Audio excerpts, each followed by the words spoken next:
Rudreshwar petrol पंपમાં manager તરીકે ફરજ બજાવતા મોહમ્મદ હબીબ આમદ ચૌહાણ રહેવાસી મોટા લાયજા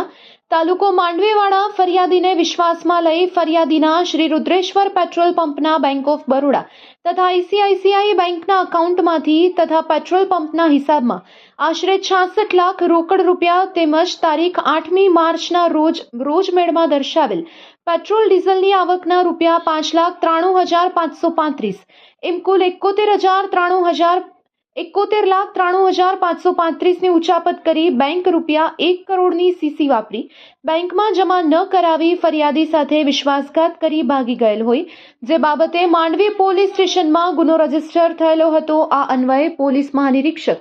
ચિરાગ કોરડિયા સાહેબ સરહદી રેન્જ ભુજ તથા પોલીસ અધિક્ષક વિકાસ સુંડા સાહેબ પશ્ચિમ કચ્છ ભુજનાઓએ આ ગુનામાં સંડોવાયેલ આરોપીને પકડી પાડવા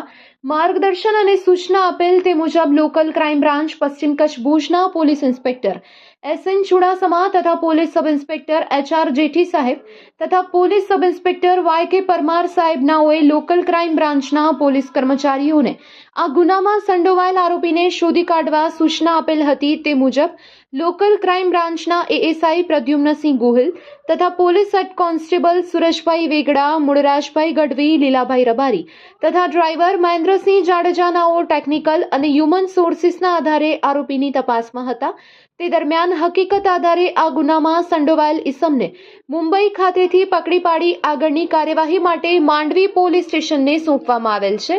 પકડાયેલ આરોપી મોહમ્મદ હબીબ આમદ ચૌહાણ છે। આ સમગ્ર કામગીરીમાં પશ્ચિમ કચ્છ ભુજ લોકલ ક્રાઇમ બ્રાન્ચના સ્ટાફના માણસો જોડાયા હતા।